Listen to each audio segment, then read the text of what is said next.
En mayo de 1968, en la ciudad de Córdoba, representantes de los distintos gremios se reúnen en un plenario organizado por la Regional de la Confederación General del Trabajo. La reunión tiene como objetivo elegir nuevas autoridades, pero sobre todo, definir una posición con respecto a la división que sufre la CGT Nacional. En la historia del movimiento obrero de Córdoba, este es uno de los plenarios de mayor trascendencia. Lo digo porque se ha de definir una actitud de militancia y abierto enfrentamiento a la política oficial que tantos males trae a los trabajadores y a nuestro país. Allí, los sindicatos que están bajo la conducción de dirigentes peronistas ortodoxos, junto con los gremios independientes, se alinean a la CGT de los argentinos, dirigida por el trabajador gráfico Raimundo Ongaro. Por su parte, los legalistas del peronismo optan por conformar la versión local de la CGT Azopardo, que a nivel nacional está en poder del metalúrgico Augusto Bandor. La CGT, una vez más, se encuentra fragmentada. Más allá de esta división, los sectores peronistas e independientes del movimiento obrero cordobés se caracterizan por tener en sus sindicatos direcciones autónomas y sobre todo por criticar las negociaciones con el gobierno militar que mantienen muchas de las centrales nacionales. Pero la autonomía y la tendencia al diálogo de las corrientes gremiales cordobesas no se mantienen en el tiempo. En los primeros años de la década del 70, los sectores ortodoxos y legalistas del peronismo sindical entran en conflicto. A partir de entonces, fuertes enfrentamientos se suceden y sus diferentes posiciones se vuelven irreconciliables.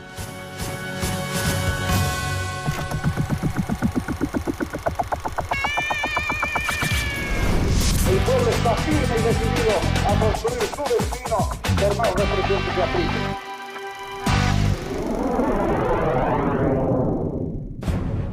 En septiembre de 1955, luego de ser derrocado por una dictadura militar, el presidente Juan Domingo Perón comienza un largo exilio que se extenderá por 17 años. El nuevo gobierno, que se autodenomina Revolución Libertadora, inicia una política restrictiva de los derechos civiles y políticos. Entre las medidas autoritarias, decreta la proscripción del Partido Peronista y prohíbe la actividad sindical al intervenir las centrales obreras de todo el país, que en su mayoría respondían al presidente destituido. Como reacción a las medidas represivas y a la embestida contra las organizaciones sindicales, grupos de militantes peronistas inician una etapa de resistencia y lucha. Muchos de sus integrantes pertenecen a la actividad gremial y desde allí ejercen una fuerte oposición a la política del gobierno militar. Por ese entonces, en la seccional capital de la Unión Obrera Metalúrgica, surge un grupo de jóvenes gremialistas combativos, entre los que se destaca Augusto Timoteo Bandor, un aguerrido delegado de la empresa Philips que en poco tiempo llegará a la dirección del gremio. Bajo su liderazgo, estos nuevos militantes peronistas de la UOM pronto se convertirán en una pieza importante de la resistencia, no solo por sus actividades gremiales, sino también por sus tareas de sabotaje contra el régimen. En agosto de 1957, el gobierno autoriza la realización de un congreso normalizador de la CGT. Ante el inminente triunfo de la conducción peronista, el congreso es suspendido por las autoridades militares. Luego del fallido encuentro, los gremios peronistas conforman las 62 organizaciones y Bandor se convierte en el hombre fuerte detrás de esta agrupación. A pesar de la acción conjunta de los gremios peronistas, durante los 2 años siguientes, los planes de lucha implementados son duramente reprimidos y Bandor decide cambiar su estrategia. Abandona la confrontación y comienza a negociar con las autoridades militares y civiles de turno. Con este nuevo panorama, la dirigencia bandorista consolida su liderazgo en las estructuras sindicales a través de una metodología que busca arreglar los conflictos laborales desde una perspectiva corporativa y sin consultar a las bases obreras. Por su parte, los sectores más combativos del movimiento obrero se enfrentan a estas acciones sindicales que ellos califican de burócratas y participacionistas. Las prácticas de negociación propiciadas por Bandor se extienden en el tiempo y pasan a formar el eje político de muchas direcciones obreras nacionales de principios de los 70. Paralelamente, el movimiento sindical peronista toma distintas posiciones políticas y empiezan a emerger en su interior dos líneas, los ortodoxos y los legalistas. Con el correr de los años, estos dos sectores protagonizarán en la provincia de Córdoba fuertes enfrentamientos con graves consecuencias para las instituciones democráticas. Los ortodoxos, que en Córdoba también se llaman los auténticos, comprenden la línea más tradicional del peronismo. Plantean una estructura interna vertical intransigente que responda de manera directa a las decisiones de Perón. Sus máximos representantes son Alejo Simó, de los metalúrgicos, Mauricio Labat, de los taxistas, Bernabé Bárcena, de los molineros, Juan Setembrino, de los telefónicos, y Rito Caro, de la construcción. Por otra parte, los legalistas, que se manifiestan leales al líder exiliado, critican la verticalidad de los ortodoxos y se inclinan al diálogo con otras corrientes sindicales. Sostienen que de este modo, la conducción del movimiento obrero logra una mayor representatividad. En esta línea se destacan el secretario general de la regional del ESMATA, Elpidio Torres, y el líder de la Unión Tranviarios Automotor, Atilio López. A su vez, en Córdoba existe otra corriente sindical de importancia que no se encolumna bajo el movimiento sindical peronista.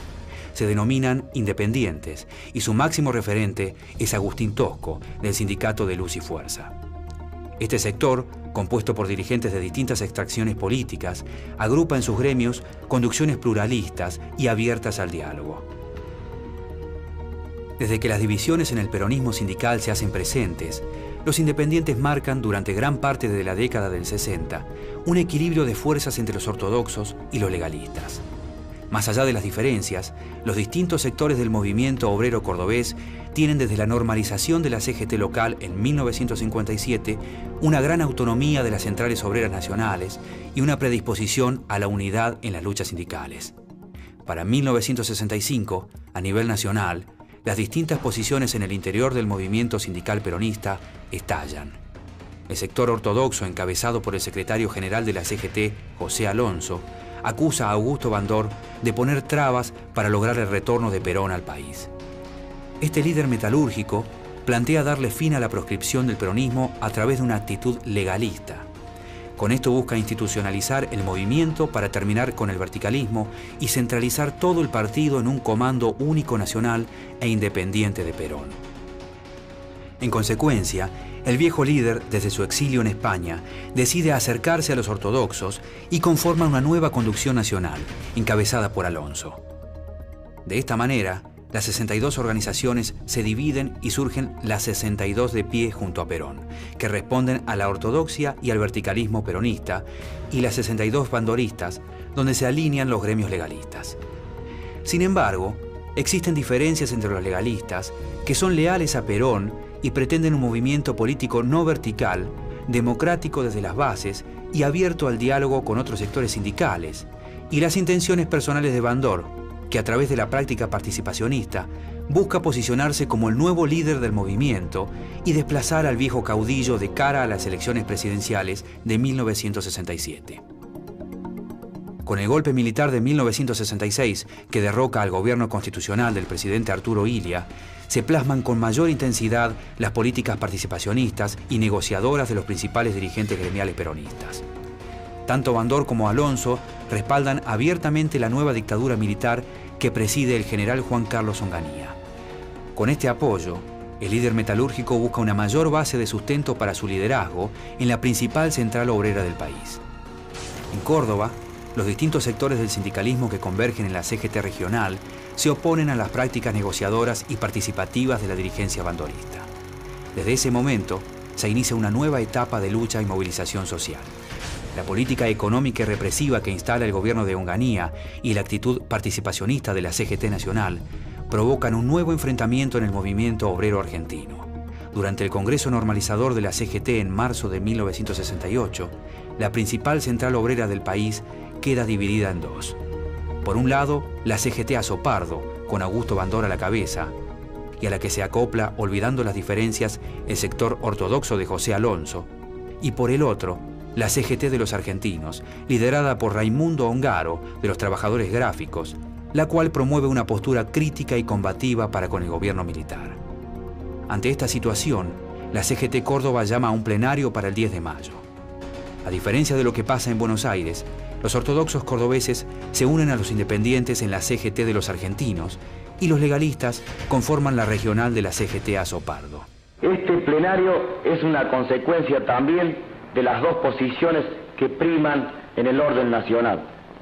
La de la CGT de los argentinos, normalizada los días 28, 29 y 30 de marzo próximo pasado, y que en su programa llama a la unidad y a la colaboración de todos los sectores del país.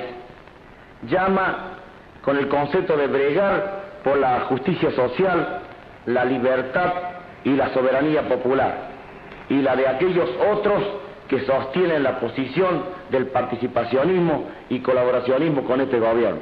Más allá de la existencia de dos centrales obreras en la provincia, el diálogo y la unidad en la lucha del movimiento obrero cordobés continúan, y esto se refleja en su punto más alto, el levantamiento popular del 29 de mayo de 1969, conocido como el Cordobazo. Esta protesta deja seriamente debilitado al gobierno de Onganía y da comienzo a una nueva etapa de radicalización de las posturas y de las metodologías de lucha del movimiento obrero. Al cumplirse un mes del Cordobazo, un grupo comando ingresa a la sede porteña de la Unión Obrera Metalúrgica y asesina a Augusto Bandor. Pocos momentos después estalló la bomba que ha producido la muerte del dirigente Bandor y si hay algún otro hombre herido o muerto, lo cual hasta el momento no se ha confirmado.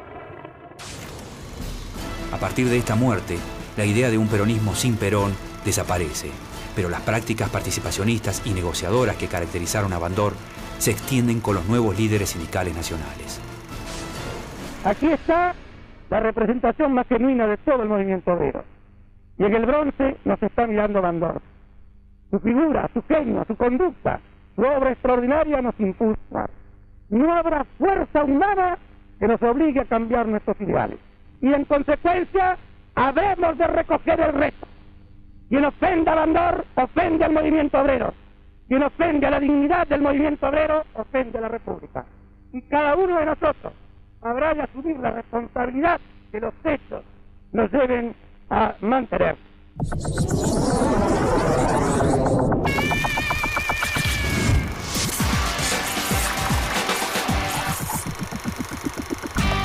Desde España, Perón ordena reunificar las 62 organizaciones bajo una estructura interna verticalista. A su vez, los dirigentes participacionistas aliados de Bandor, representados por Jerónimo Iceta, de los municipales de Buenos Aires, y por Rogelio Coria, de la construcción, ven disminuir su liderazgo y optan por encolumnarse detrás de la ortodoxia sindical del partido. De esta manera, en 1970, es elegido para estar al frente de la CGT Nacional un hombre de extrema confianza de Perón, el dirigente metalúrgico José Rucci. Al mismo tiempo, la UOM Nacional queda al mando de otro influyente líder sindical, Lorenzo Miguel. Contrariamente a lo que sucede en Buenos Aires, en Córdoba las diferencias en el sindicalismo peronista se acentúan. Las posturas en contra del participacionismo de Bandor, que han mantenido los ortodoxos cordobeses con un alto grado de autonomía y de diálogo con los otros sectores sindicales, comienzan a extinguirse. Después de otro levantamiento popular en la ciudad de Córdoba en marzo de 1971, conocido como el Viborazo, la CGT regional entra en un nuevo proceso de cambio. A mediados de abril se lleva adelante un plenario para renovar el secretariado. Los legalistas y los independientes llegan a un acuerdo, al cual no adhieren los ortodoxos. En consecuencia, estos se retiran y la conducción de la Central Obrera queda conformada por los sectores más pluralistas y combativos del movimiento obrero cordobés. De esta manera, los ortodoxos cordobeses comienzan a acercarse a los máximos dirigentes del sindicalismo peronista nacional. Con Rucci y Lorenzo Miguel, los métodos del participacionismo y de la burocracia sindical propias del bandorismo continúan, pero esta vez al servicio del sector ortodoxo. Planean reunificar todas las centrales obreras bajo una sola conducción. Para ello, exigen que las delegaciones de todo el país estén a cargo de dirigencias peronistas promotoras del verticalismo partidario. Al respecto de la normalización de la CGT de Córdoba, evidentemente es un acto que orgánicamente y legalmente corresponde a la CGT Nacional decidirlo. Nosotros somos partidarios de una CGT única, no en la declamación, sino en la práctica de una central única en todo el territorio del país. Miguel, los gremios denominados combativos, ¿pasarían a integrar la 62? Mire, compañero, yo quiero comenzar diciendo que yo no considero que hay gremios combativos. Todos somos combativos cuando las necesidades así nos obligan. No diferencio entre esos gremios combativos ni veo que han hecho diferencias para que existan otros que no lo sean. Pero es evidente que hay algunos sectores que dicen ser gremios combativos, incluso la prensa los llama así por algunas actitudes. Es decir, ese grupo, que usted sabe perfectamente a cuál me refiero, ¿pasaría a integrar la 62? Bueno, acá 60 organizaciones somos todos, por eso es que le vuelvo a recalcar, yo no considero que hay gremios combativos, sino todos los gremios utilizamos métodos y medios para ser combativos o para sacar las necesidades que nuestros representados nos exigen. En enero de 1972, la crisis en la industria metalúrgica cordobesa provoca el cierre de la fábrica del Carlo y deja a la UOM en una posición de fragilidad. En consecuencia, Alejo Simó define su posición y se encolumna en las políticas de la CGT Nacional y de las 62 organizaciones. El hecho de haber abandonado el local de ninguna manera significa que haya cesado el estado de conflicto, razón por la cual lo tenemos que continuar y estableceremos esta noche, ¿no es cierto?, en la asamblea, cuál es la nueva mecánica, el nuevo método de lucha para lograr así reparar esta injusticia tan tremenda que se ha producido acá, privando de esta fuente de trabajo a 270 familias. Después que en octubre de 1971, el gobierno del general Lanusse intervino los sindicatos clasistas de Fiat Citrac Citram, los obreros de la automotriz italiana quedaron sin representación gremial. A mediados de 1972, la UOM y el ESMATA comienzan una disputa para afiliar a estos empleados. Ante este conflicto, la apuesta de Simó de alinearse a la CGT Nacional comienza a dar sus frutos. Nuestro convenio nacional único en todo el territorio del país tiene comprendida la rama automotor como comprendida en todos sus aspectos técnicos, administrativos y económicos. Que evidentemente eso destruye los mejores argumentos del ESMATA, por cuanto el ESMATA justamente carece de un instrumento convencional nacional que represente justamente a la rama automotor. A pesar de que la mayoría de los trabajadores de Fiat manifiestan la intención de afiliarse al ESMATA, que por entonces está en manos de la línea clasista de René Salamanca, Rucci y Lorenzo Miguel logran a través de negociaciones con el gobierno y con los directivos de la empresa que Alejo Simó forme una comisión provisoria de la UOM dentro de la automotriz. Para finales de 1972, las posiciones legalistas y ortodoxas del peronismo se vuelven irreconciliables. Alejo Simó. Hace pocos días, en conferencia de prensa, el secretario general de la CGT de Córdoba, Atilio López, lo acusó a usted de estar en una posición entreguista por permitir la llamada normalización de la CGT que proviene de la CGT Nacional. ¿Cuál es su posición al respecto? Nuestra tranquilidad a través de nuestra experiencia y nuestra propia lucha por la clase trabajadora de Córdoba, de ninguna manera, nunca a ninguno de nosotros nos hizo acreedor de ese calificativo. Con el llamado a elecciones para marzo de 1973 por parte del gobierno militar, las facciones del sindicalismo peronista compiten por asegurarse una mayoría de candidatos en la boleta justicialista. En elecciones internas, el candidato a gobernador de la ortodoxia, Julio Antún, representante de la mesa redonda permanente peronista, pierde ante Obregón Cano, un dirigente cercano a los sectores de izquierda del partido. Los ortodoxos, a través de Rucci y Lorenzo Miguel, no se resignan y presionan para postular como compañero de fórmula de Obregón Cano a Alejo Simó. Pero finalmente, la alianza de los legalistas con la izquierda peronista, especialmente con los sectores juveniles del peronismo revolucionario, logra que el secretario general de la CGT regional, el legalista Atilio López, integre la fórmula del Frejuli. Esta candidatura representa una dura derrota para los dirigentes ortodoxos. El 11 de marzo de 1973 se desarrollan en todo el país las elecciones generales. Es elegida por amplia mayoría la fórmula presidencial del justicialismo compuesta por Cámpora y Solano Lima. Mientras tanto, en Córdoba, Obregón Cano y Atilio López acceden a la gobernación de la provincia. Después de 18 años de proscripción, el peronismo vuelve al poder y con este se hace realidad el retorno definitivo de su líder. Pero al mismo tiempo, el enfrentamiento entre los sectores de la izquierda y la derecha del movimiento peronista se intensifica y crece en violencia. Ante esta situación, Cámpora se ve obligado a renunciar. Esto deja el camino libre para que la ortodoxia sindical pase a la ofensiva. En consecuencia, Rucci se propone recuperar el control del sindicalismo cordobés. En el mes de julio, anuncia la revocación de los consejos directivos de todas las regionales y la realización de nuevas elecciones. Esta medida es un signo claro de que la CGT Central se prepara para retomar el control del movimiento obrero. A su vez, en pleno centro de la ciudad de Córdoba, un grupo de la ortodoxia sindical ingresa por la fuerza en la CGT cordobesa y toma el edificio. Además, este sector lleva adelante atentados contra las sedes sindicales del ESMATA y de Luz y Fuerza. No obstante, horas después, la policía desaloja a los usurpadores de la Central Obrera. Para ese entonces, el gobierno de Obregón Cano y Atilio López se encuentra en dificultades y los rumores de una posible intervención federal crecen. Pero el presidente provisional de la Nación, Raúl Astiri, junto con Rucci, se comprometen ante Obregón Cano y Atilio López a no intervenir la provincia ni la CGT regional. A cambio, López debe reunificar las 62 organizaciones cordobesas y asegurar la participación de los ortodoxos. Finalmente, el 27 de julio, en la sede de la UOM de la localidad serrana de Valle Hermoso, las 62 organizaciones cordobesas se reunifican y los ortodoxos se encaminan para tomar la conducción de la CGT local.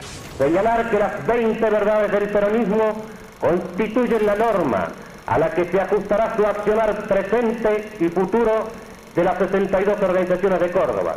Es imperiosa la necesidad de contar con la unidad total y monolítica del movimiento nacional justicialista en todas las ramas que lo componen. ¡Anda parando del país! ¡No hay lugar para los sátrapas y los cipayos! ¡Se es argentino, se es peronista o se traidor a la patria! El 23 de septiembre de 1973, Juan Domingo Perón asume por tercera vez la presidencia del país. 2 días después, Rucci es asesinado en la puerta de su casa por un comando armado. Esta muerte golpea duramente a Perón y se convierte en la excusa precisa para iniciar una campaña de persecución contra el sindicalismo combativo cordobés. Perón pretende un movimiento obrero unificado y centralizado. Para ello reforma la ley de asociaciones profesionales, con la que regula las organizaciones obreras y la actuación sindical. Para el presidente y los ortodoxos, la CGT cordobesa pluralista y combativa representa todo un problema. El objetivo es que la regional esté conducida por peronistas. Pero los legalistas insisten en que los dirigentes deben surgir democráticamente del plenario de gremios y acatar lo que las bases expresen a través de cada sindicato. A finales de 1973, las diferencias vuelven a dividir las 62 organizaciones cordobesas. Al mismo tiempo, grupos parapoliciales de la derecha peronista comienzan a desplegar una campaña de terror. Atentados a sedes gremiales y a dirigentes combativos se suceden a diario. A comienzo de 1974, las versiones de una intervención a la provincia resurgen. Los sectores de la ortodoxia comienzan a conspirar para destituir por la fuerza el gobierno de Obregón Cano y con ello tener el control de la CGT regional.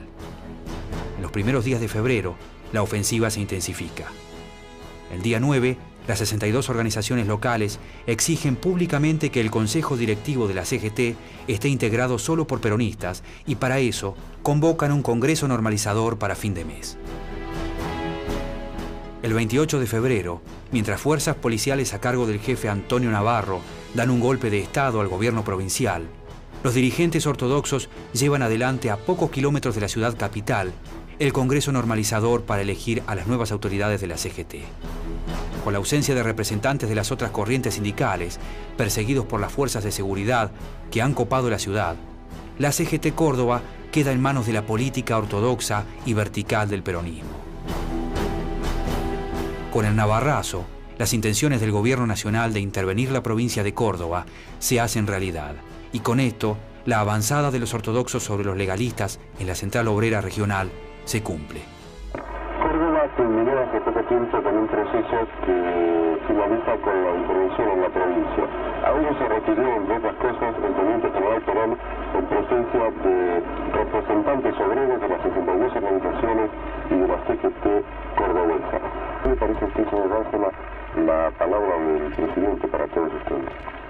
Bueno, la palabra de nuestro líder, como siempre, para nosotros es una clase magistral que asimilamos en toda plenitud y nos da la fuerza suficiente para seguir esta lucha que tenemos entablada para poder, de una buena vez por todas, llegar a la reconstrucción nacional, que es el anhelo del general Perón y es el anhelo de todo el pueblo argentino.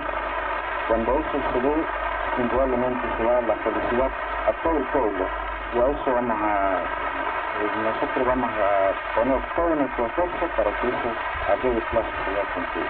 A partir de ese momento, los dirigentes combativos de las distintas corrientes gremiales de Córdoba son perseguidos y algunos de ellos asesinados. Con posiciones intransigentes y ortodoxas, contrapuestas al pluralismo y a las actitudes combativas de sus sectores legalistas, y acompañadas por acciones participacionistas y burócratas de muchos de sus dirigentes, el movimiento sindical peronista conforma, desde el exilio de su líder en 1955 hasta su vuelta al poder en 1973, un complejo proceso de alianzas, rupturas y violencia.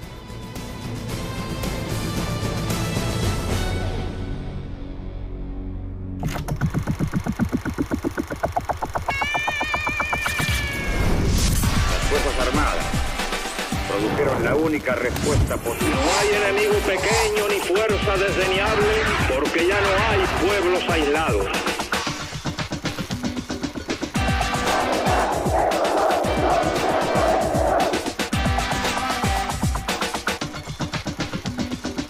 Hemos llegado a la Revolución Argentina